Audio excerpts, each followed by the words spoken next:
So, all seniors in the room, this is about to be you.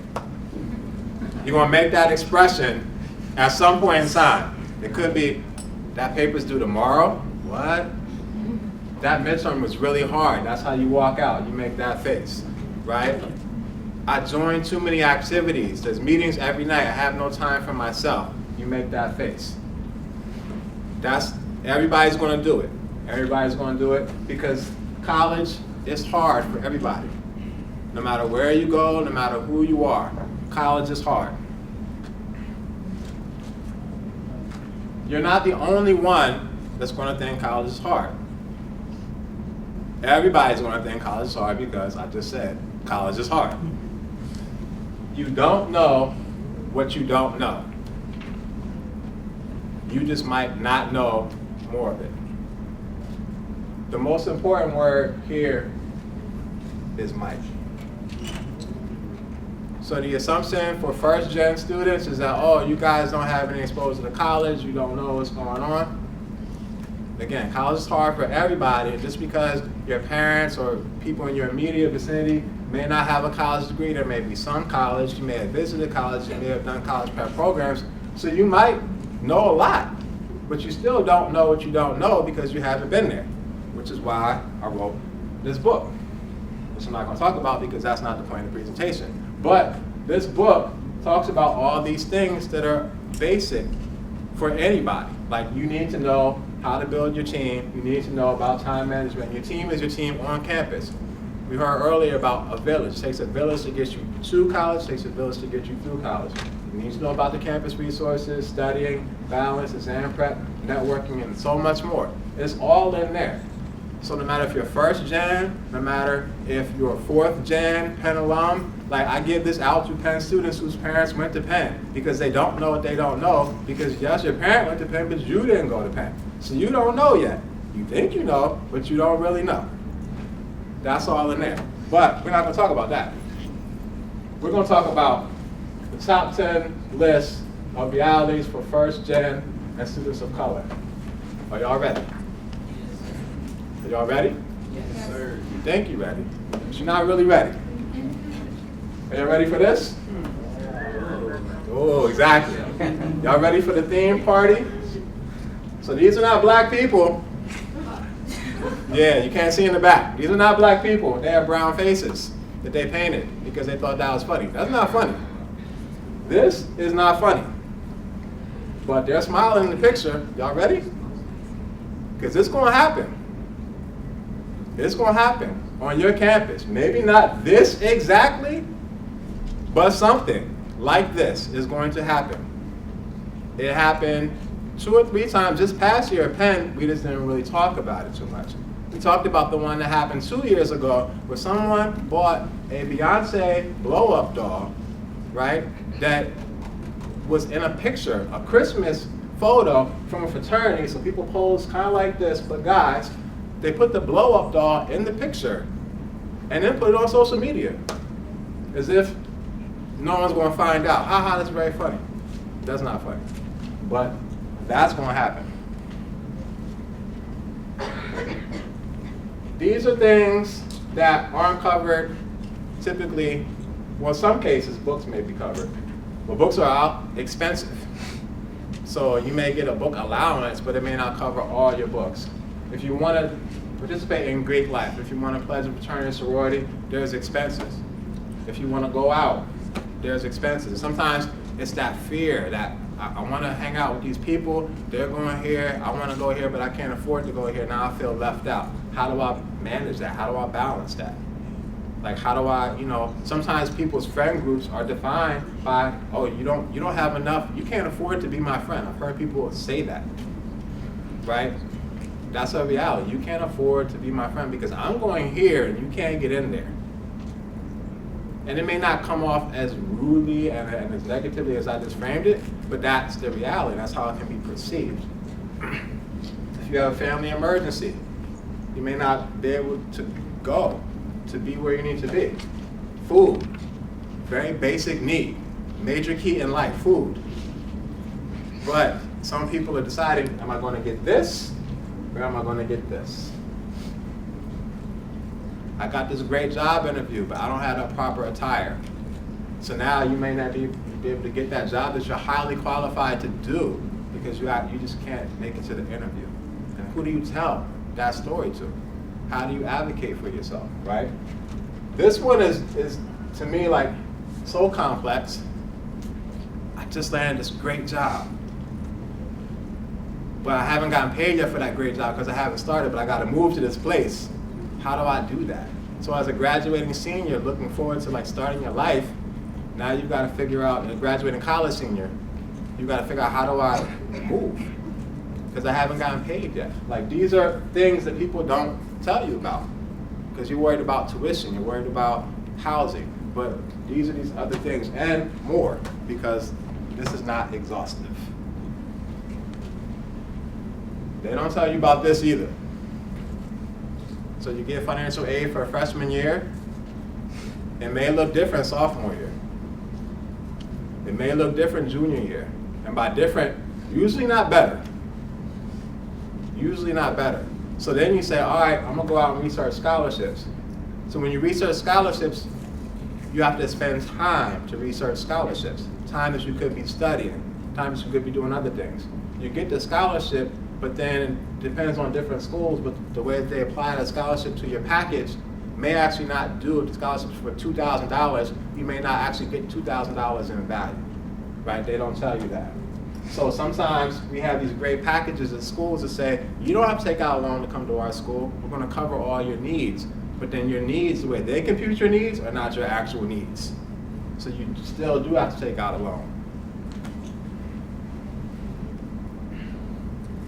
Y'all probably can't see this in the back. This is from the New York Times. It is from last week, April 16th. Did anybody see this article? No. Do y'all read the New York Times?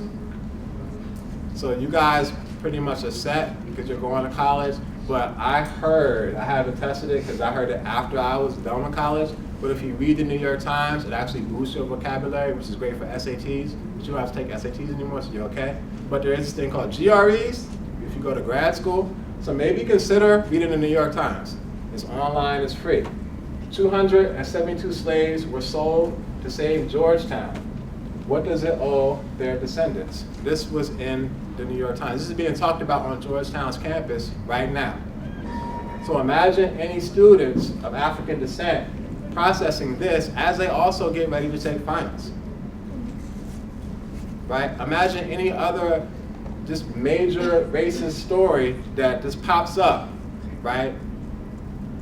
That happens, but you are directly impacted by that emotionally, but you're also a college student.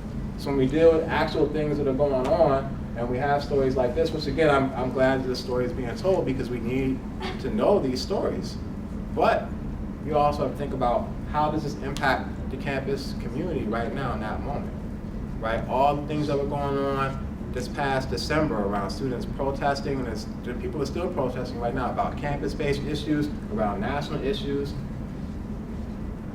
How do you be a student and be that activist who's doing that? And for some people, it's not a choice. They just feel so impassioned that they do that work. But these are the things that come up when that happens. So this chart is from Boston University. You can't read this, but it says 79%, this is faculty at the school, 79% white, 11% Asian, 3% Hispanic, 2% black, 7% other. So it's color-coded. Faculty diversity, you may not experience it. You may not experience it. We're going to talk about strategies later, but I want to insert one strategy right now. Is if you don't experience faculty diversity, make connections anyway. Don't say, well, there was no one who looked like me, so I couldn't make a connection. Figure out how you make connections to those faculty. This is another piece that is very difficult. How many faculty were first gen and or lower SES? It's not on this chart because right now, that's not easy to measure. They have to self-identify. So if they don't self-identify as being in that community, how are they going to mentor you around that particular incident, about that particular experience that you're going to have.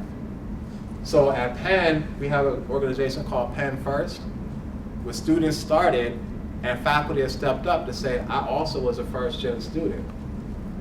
I want to help with your organization. But it's important for them when they get in that position to say, I want to follow your lead, right? Because you all as students, as future college students, you all have to drive a lot of this work, which we'll talk about in a little bit. I'm going to read these because these are very powerful. So survivor's guilt, weight of the rule. The University of Pennsylvania is the largest private employer in the city of Philadelphia. That's just a fact. What that fact implies is, if anybody knows anything about Philadelphia, it's a vast African American population. Vast African American population. A lot of the people who work on Penn's campus are African American, which leads to the second quote. This actually was not a quote from Penn. It's a quote from Louisville by a professor named Michael Kaije, who wrote a book about black men's experiences in college. I encountered more black men serving iced tea in the faculty club than I did black male students on campus. So if you are that black man, you may feel this survivor's guilt. This came from a student interview from one of my research papers. He was from a city called New Rochelle, New York. Public school, made it to Penn. I was here at Penn. None of my boys from back home made it this far. None of my boys from back home made it this far. So for you all, when you go to college, that may be your reality. I'm the one that made it from my neighborhood, from my community, from my family. It's on me. If I mess up, that looks bad for the rest of us. It's a lot. It's a lot to deal with, and nobody tells you about that, right? It just kind of creeps up on you. In that moment when you're at the cafeteria, or in that moment when you're walking on campus and you just notice, why is this like this? Why am I the only one? I had a student tell me that she was trying to take the elevator in the building she lived in. And a white student said to her, I pay full tuition, you're on a scholarship, and tried to push her off the elevator. This happens. This happens. I had students tell me sometimes they feel like they just expect us, and they are sort of the amorphous they, to be grateful to be here. Just to sit down and not say anything. So when something happens, you just, you should just be lucky to be here. Don't complain, just be lucky to be here. And this is why we're all here today, because of this incident that was highly publicized. Students going to visit a college campus and are told, and this is the nicer version of it, go back where you came from, right? And this is the number one. This quote, I'm gonna come back to in a second, it's related to these things. Some people feel like imposters when you go to college, and some people fall victim to what's called stereotype threat. So if I feel like, if I ask a question in class, in a class I don't understand anything in, and nobody else understands anything either, because go back to slide number 3, college is hard. But me as the black male, I don't want to raise my hand, because if I raise my hand, that's going to confirm the stereotype that black men don't know anything. But again, no one knows anything in the class, which is why we're paying tuition to be in the class, because the class is hard and we need to know from someone who knows. But I don't want to be the one because, oh man, I can't ask that question. Imposter syndrome, stereotype threat lead to not asking for help. This is the worst quote. This quote hurts my heart, and I've heard it multiple times. I met a young lady, she was at Penn, She was assigned to be my advisee. We sit down to meet. This is the first thing she says to me. The first thing she says to me, I'm not supposed to be here.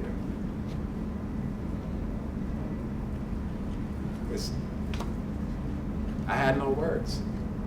And I found the words and explained to her all the reasons why she is supposed to be here, and now she is graduating in 3 weeks.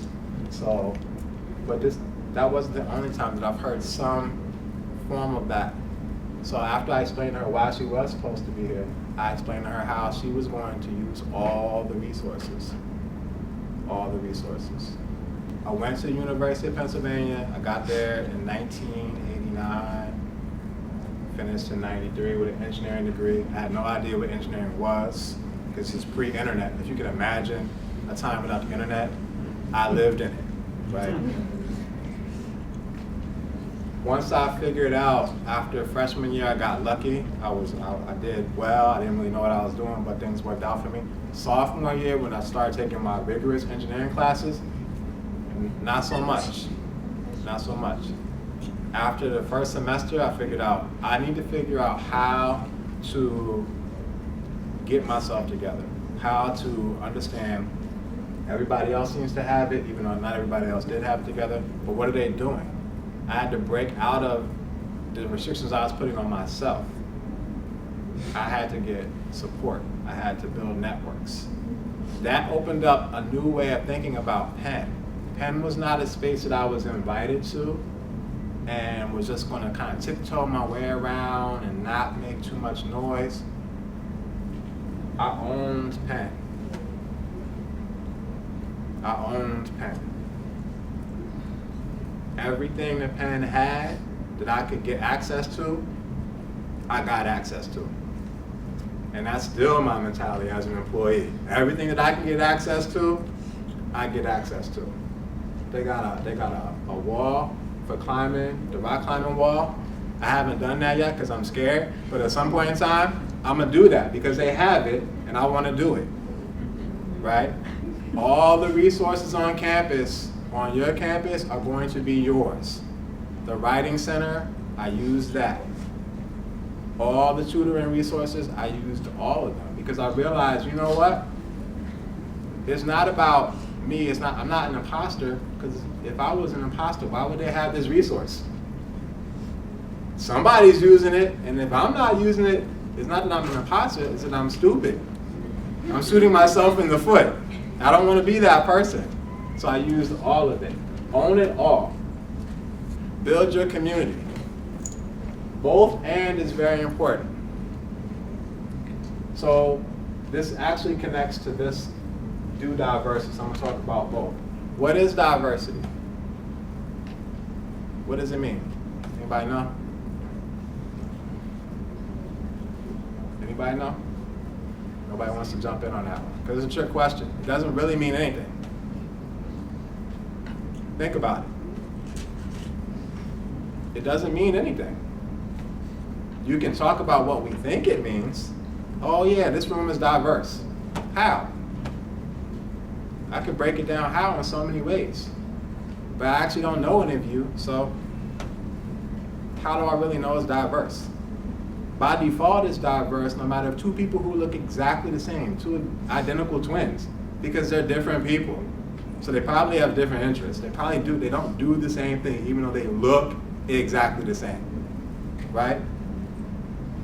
So if you want to actually do the diversity that right now is holding us back as a nation, the fact that we compartmentalize and we do stuff in particular ways, you actually have to do something. You've got to figure out, I want to meet different people. I want to break down stereotypes that I have.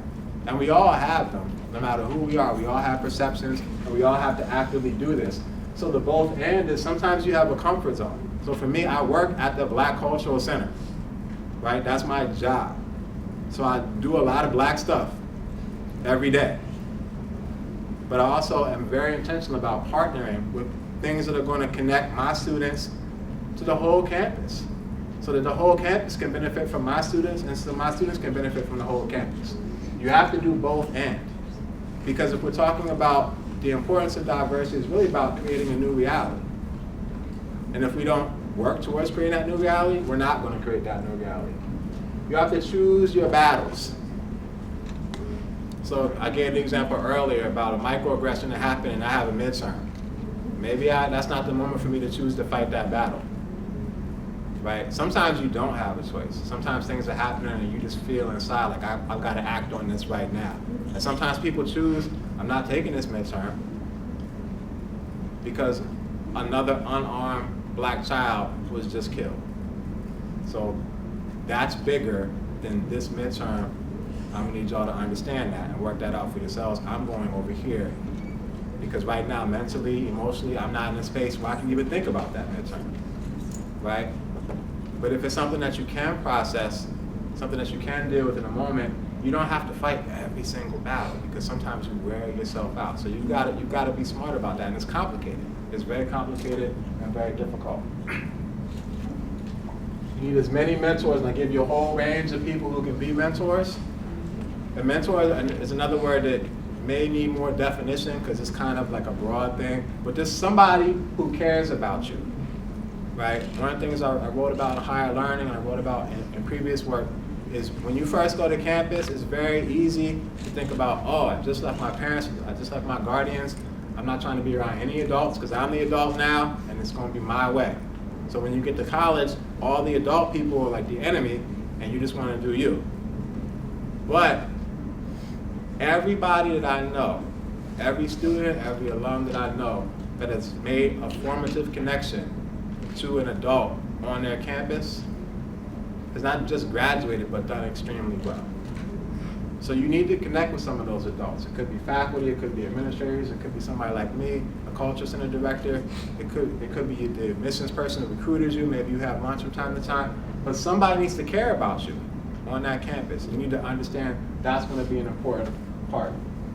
Be the change. Create the campus you want to attend. Use your power and affirm your presence. So in the Ivy Leagues, there's a thing called IVG, First Generation Ivy. So all the Ivy League schools have created first generation organizations that are student run. They do whatever they want to do themselves. They organize and they advocate. There's another organization national called I'm First. So on your campus, if there's not something like that, maybe you start that. If you're a first generation, or you could also be first generation ally, right? Be empowered by the history and the present. At Penn, I teach a course on the Black history of the University of Pennsylvania. The University of Pennsylvania was founded in 1740. 1740. The first black student showed up in 1879. 140 years later. Where this young lady is sitting in the back of the room, the second African American student, Nathan Moselle, we have his bio, we don't have the bio for the first. He sat outside that door. Outside that door. The door was propped open, but he could not be in the room, he could not ask questions. We teach that story because students need to know that story. One of the top early African American intellectuals, she has the first black woman to be certified in the Pennsylvania bar. She got a law degree from Penn. Second black woman to get a PhD.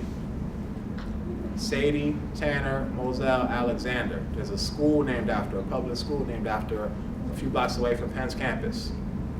We had a nice lunch over here. She could not eat lunch on campus. No place would serve her.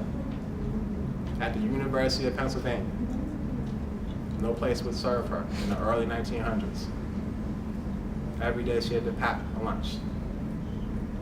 We have the oldest student union in the country, built in 1896. It's called Houston Hall. It was a white male club. It was a white male social club. We tell that story because students need to know, because some of that is being repeated now. It's connected to the present. But you have to be empowered by that. You have to let that motivate you, right? Because we can't run away from it because it is a part of our story. It's a part of our history. On a practical note, we need to read and reread higher learning. Another plug for that, so you guys got it now. Don't leave it home when you go to college. Don't put it on your bookshelf and let it look nice and impressive up there. Like, open it up, reflect back on it. And finally, your belonging is never a question. It's never a question. Because when you really think deeply about it, you are the change that the institutions need. You have insight, you have talents, you have experiences that is going to drive the future, right? So at no point should you ask whether you belong. Again, step back up here and figure out, when are you going to get over your fear of heights and climb up the rock climbing wall that the gym might have, right? Own everything, do everything. So if we're talking about issues of race on college campuses, I made this comment in the last presentation to the practitioners and educators. It's also not that particular marginalized group's responsibility to be the sole solvers of those problems, right? So that's, as students, as partners, as allies, like, we've got to figure out, how do we make this the work of the entire campus, which is difficult to do. And clearly, like, if I'm a black male and I see issues that are affecting black males, I'm going to feel that in a particular way. And it's complicated. How do you balance, like, the mental wellness, the spiritual wellness, the fact that I definitely don't want to be in school right now. I need to go out and figure out some other things, to make myself more productive in that movement space, right? But also, how do you create a campus environment that's encouraging everybody to do that? Because it's not just my issue. It's not just a black male issue. It's not just the LGBT issue. If we're talking about income inequality, it's not just for poor people to figure out on their own. Like, why would we think about it like that, right? But that's the hard work. That's the hard work. And again, it's no easy answer. That's why we need more people plugged in. Because if you're mentoring students and are seeing, we've got to help you, we've got to figure out, right now, you're not able to really function. So let me help you. Let me figure out, how can I help you get more time if you need an extension on this midterm, or let's work through whatever you're feeling right now. Let's sit down and talk.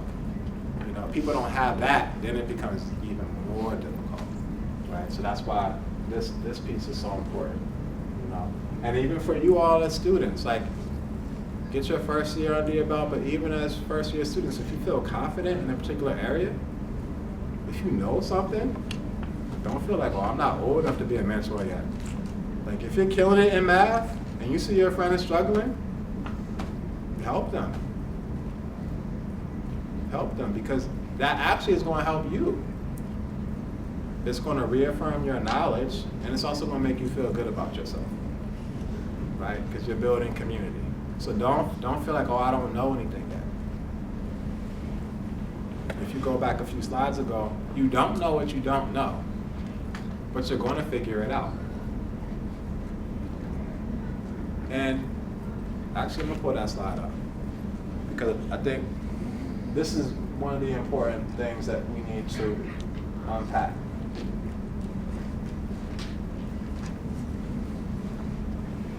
What does this say? I just said it, but somebody really look at the words and read it to me. Just read the first sentence. Somebody who hasn't spoken today. Yes. You don't know what you don't know. What does that mean? It means that you're still learning and you don't know exactly everything, but you're still trying to learn what you don't know as much as you can know. So, you don't know anything. That's not what that means. You don't know about this. You don't know about this content. No, you do, because you're going to have a high school diploma. Some of you have done a lot of rigorous work. You have life experiences that you can't quantify, right? So you know a whole lot about the world. You know a whole lot about building connections and relationships. You know a whole lot about leadership. But when it comes to college, you don't know what you don't know because you haven't been there yet. And the point is, you've got to figure out what you don't know and then know it. So do you know what a tutoring center is? No, because you haven't started college yet. But you actually have the internet. I didn't, but you do. So you can look it up and know, I'm going there. When should you go there? You don't know yet, because you haven't started classes. But I'm going to tell you when you should go, because I do know the answer. Now. You should think about, before classes start, as soon as you get there, whenever the tutoring center says tutors are going to be assigned, that's when you should be there the first day, right? How many tutors do you need? You don't know. How many tutors can you get is the answer to that question. If they have a cap on free tutoring, you can only get this many. Pick your hardest classes, the classes you feel the least confident in, and get tutors for those classes. And the classes that you still can't get a tutor in, find somebody else to tutor you. Even if they're not an official tutor, go to office hours. How do you get tutors when there is no tutor? You go to office hours. If there's a teaching assistant or the professor or an upperclassman, that's your tutor. But you have to own that process. All right? So these are the things that you don't know yet. But you don't know that you don't know them. But you got to keep asking yourself all those questions I asked you. Keep thinking about that. Keep thinking about it in that way. And then you'll start putting yourself in a position to say, yes, I'm going to do extremely well because I know what I don't know, and I'm also figuring out the answers to those questions.